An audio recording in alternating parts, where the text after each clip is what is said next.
डाल कर रखा है, अगर मौत थोड़ी देर के लिए मुझसे गायब हो जाए, मैं दर्दे फिराक में टुकड़े टुकड़े होकर मर जाऊं, वो हमेशा मेरे सामने रहता है। रसूलों की हाजत नहीं, हदीसों की हाजत नहीं, कुरान की हाजत नहीं। अब डायरेक्ट इन मौलवियों की, इन सूफियों की अल्लाह से मुलाकात होती है, वो अल्लाह से सारी बातें पूछ के बता देते हैं।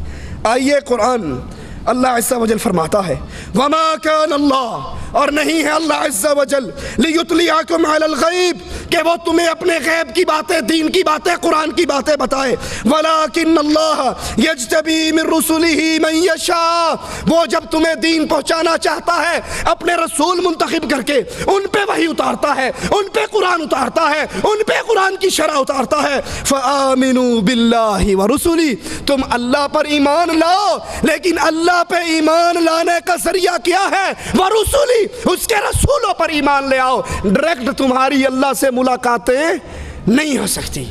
मूसा अलैहिस्सलाम ने कहा था, ए अल्लाह अज़्ज़ा वजल, मैं आपको देखना चाहता हूँ। तो अल्लाह ने जवाब में कहा, मूसा तू नहीं देख सकता।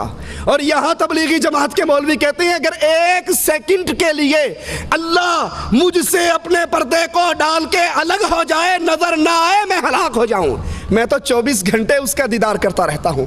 आइए कुरान की आयत पे गौर करें, वमन अज़लमु मिम्मन इफ्तरा अलल्लाहि कज़िबा, उससे बड़ा जालिम, उससे बड़ा गुमराह कौन है जो सच्चे अल्लाह अज़्ज़ा वजल के खिलाफ झूठ बोलता है, उस पर झूठ बांधता है।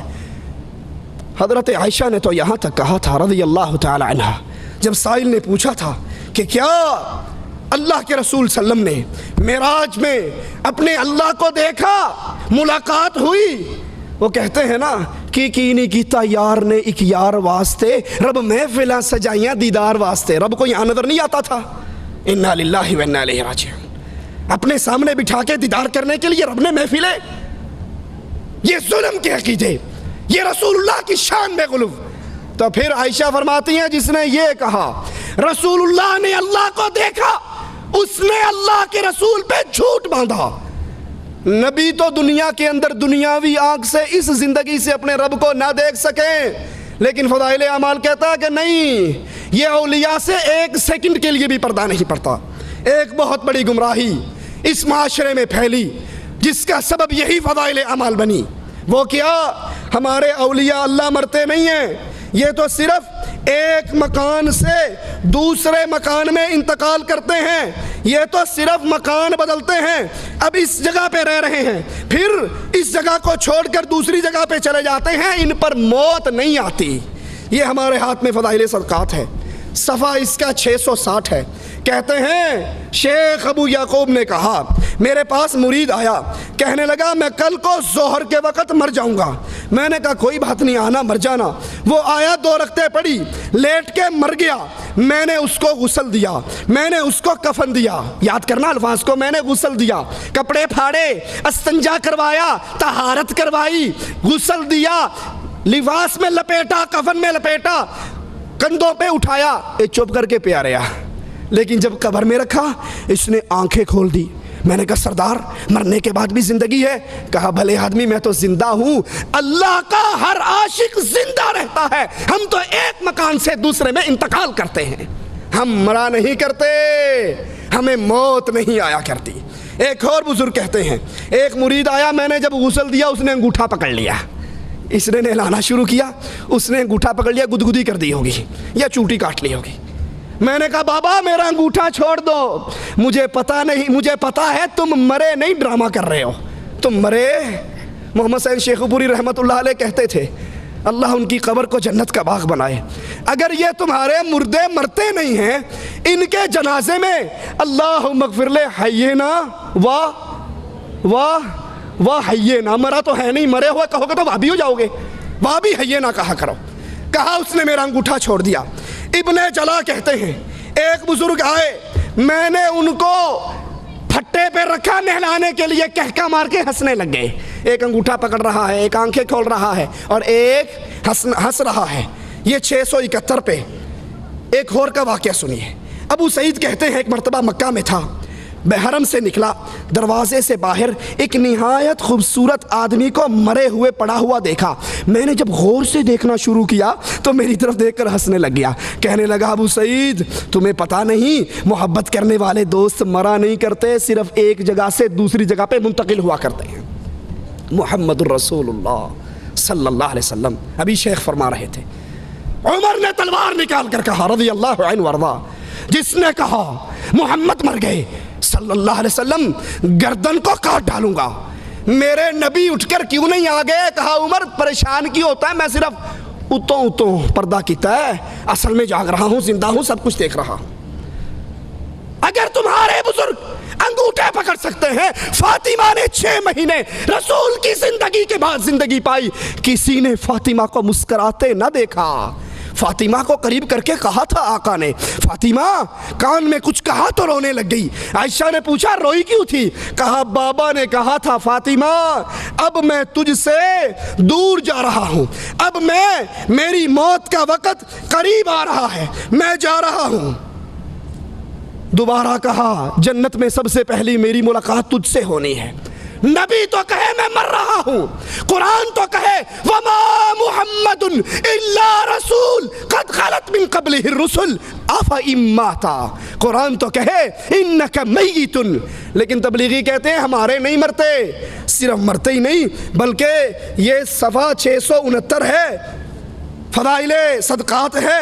अबू अली ने कहा एक फ़कीर मेरे पास ईद के दिन आया, खस्ता हाल, पुराने कपड़े, कहने लगा कोई पाक साफ जगह है जहाँ मैं लेट के मर जाऊँ? कहा आ जाओ, लेट जाओ, मर जाओ, बड़ी खुली जगह है। वो आया, लेट गया, मर गया, और जब वो मरने लगा एंड हो गया, हवा निकल गई, मैंने गुस्ल दिया, कहने लगा बेवकूफ़ मुझे मुर्दा ना समझना, मैं जिंदा हूँ, क़यामत के दिन पूरी वजाहत के साथ तेरी मदद करूँगा।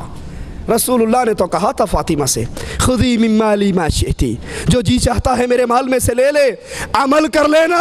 अर्श वाले ने पकड़ लिया तो मोहम्मद की बेटी मैं छुड़ा ना सकूंगा सल्लल्लाहु अलैहि वसल्लम। उस हदीस को भी सामने रखिए।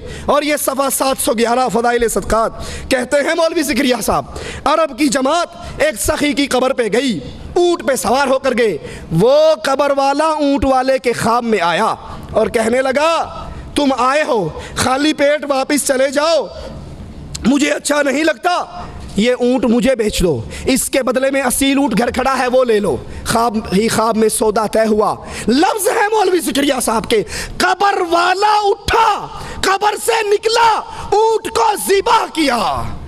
कब्र वाला उठ के बाहर आके ऊँट ज़िबा करके फिर कब्र में चला गया। आगे पुलिस की चेक पोस्ट लगी हुई थी, बेगम को मिलकर क्यों नहीं आया? यतीमों के सर पे हाथ रखकर क्यों नहीं आया?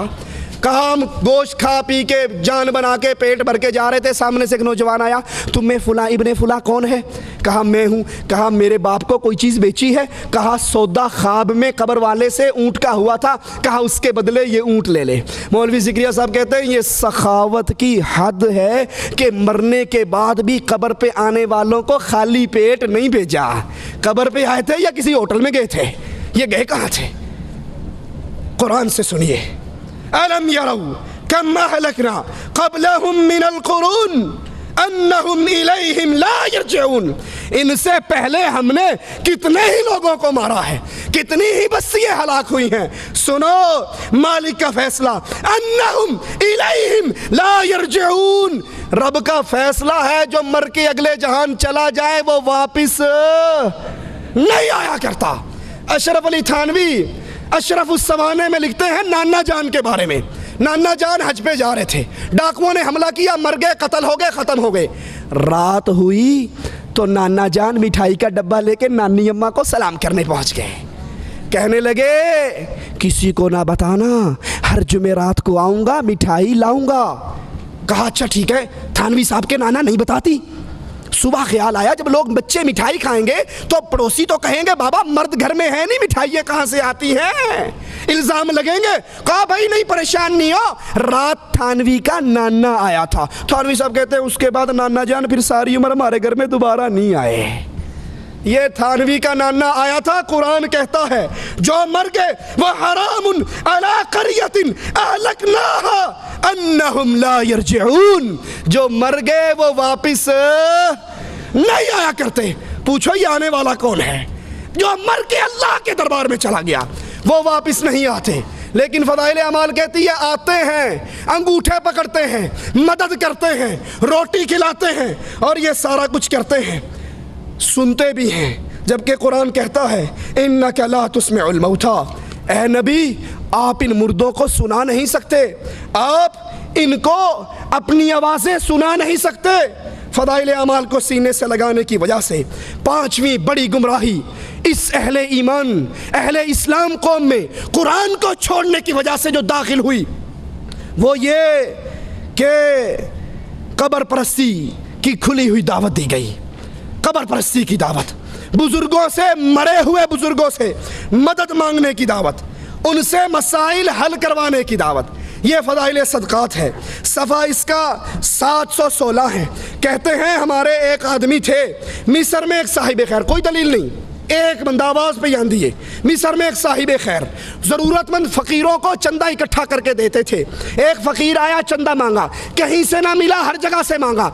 आखिर में एक सखी की कब्र पे जाकर बैठकर सारा हाल सुना दिया कि ये गरीब है, इसको कुछ नहीं मिल रहा, और आकर अपने पास से 1 दिनार तोड़ा, आधा उसको दिया, आधा जेब में रखा। रात को ये कब्र वाला ख्वाब में आया, कहने लगा उस वक़्त मुझे बोलने की इजाज़त नहीं थी, मैंने बातें तेरी सारी सुन ली थी, बोलने की इजाज़त नहीं थी। मेरे घर में जाओ, उन्हें को चूल्हे के नीचे जो मर्तबान है वो फाड़ो और वहाँ सोने और शर्फी दफन है वो मुझे दे दो। ये गए, जगह फाड़ी, सोना निकाला और फिर उन घर वालों से कहने लगा ख्वाब की बात है, हकीकत नहीं हुआ करती, तुम सोना रख लो। कहा बड़ी बेगैरती है, वो मर के भी सदा सखावत कर रहा है और हम जिंदे इस पे कब्जा कर लें। कब्र वाले पर जाओ, कब्र वाले के पास बैठो और वहां जाके अपनी मुश्किल सुनाओ। ये फदाइल हज है हमारे हाथ में, इसका सफ़ा 138 है। कहते हैं एक आदमी मरा, उसके विरसे के अंदर रसूलुल्लाह सल्लम के बाल भी आए। एक भाई ने सारे बाल ले लिए और एक भाई ने माल ले लिया। माल वाले का माल ख़त्म हो गया, बाल वाले को अल्लाह ने बड़ा माल दिया। फिर जब ये मर गया, मौलवी ज़िक्रिया साहब कहते हैं हमारे सुलहा के ख्वाब में अल्लाह के नबी आए, कहा किसी को कोई मसला हो वो इसकी कब्र पे बैठकर दुआ करे, उसका मसला ख़त्म हो जाएगा। ये फ़दाइल हज है। मौलवी ज़िक्रिया साहब कब्र परस्ती की दावत कैसे दे रहे हैं आप भी सुनिए। कहा जब तुम मदीने में जाओ, नबी सल्लम की कब्र के पास जाओ, अपने सर को झुका कर रखो, नबी की हैबत दिल में बैठाओ और याद करो नबी की जो कब्र है, नबी की जो कब्र है वो कब्र दुनिया की सारी जगहों से अच्छी है, बल्कि रसूलुल्लाह की कब्र का वो हिस्सा जो आपके जिस्म से लगा हुआ है वो काबे से अफजल है, वो अरश से अफजल है, वो अल्लाह की कुर्सी से अफजल है। फिर बैतुल्लाह का तवाफ छोड़ के इसी कब्रों का तवाफ किया जाए ना। हमारे पास तारिक जमील साहब की कैसेट यहीं पर मौजूद है, कोई भाई लेना चाहे तो दे सकते हैं। मोरी शरीफ के दरबार पे गए 19 अमीरों को लेकर, फिर उनका खिताब हुआ दरबार पे। उनके खिताब से पहले गद्दी नशीन ने खिताब किया, उसने कहा मौलवी तारिक जमील और 19 तबलीगी अमीरों ने जिक्र में, फिक्र में, हमद में, नात में, कवाली में, समा में, वजद में, एक एक काम में शिरकत की। हम समझते थे हमारे दरमियान बड़ा फ़र्क है, लेकिन मौलवी साहब का अमल देख के हमें तो यकीन हो गया हमारे दरमियान बनना तो बड़ा होता है, बननी का फ़र्क भी नहीं है। मैं मौलवी तारिक जमील को दावत देता हूँ, इस स्टेज से आकर दावत का काम करो जहाँ इश्क़ मुस्तफ़ा हो और खौफ खुदा हो। फिर मौलवी तारिक जमील साहब ने बयान किया वलीउल औलिया की शान, वलीउल औलिया, कुतुब, गौस, अब्दाल, और नीचे से नारे लगे, नारे हैदरी, नारे रिसालत, नारे गौसिया, या अय्युहन नबी। इसका तर्जुमा किया है गैब की खबरें बताने वाले और मजमा बरेलवियों का, उनके उर्स का। नीचे से नारा लगा, नारे रिसालत। ये कब्र परस्ती की दावत है। कब्रों पे बैठो, कब्र वालों को हाजत सुनाओ। और कुरान ऐलान करता है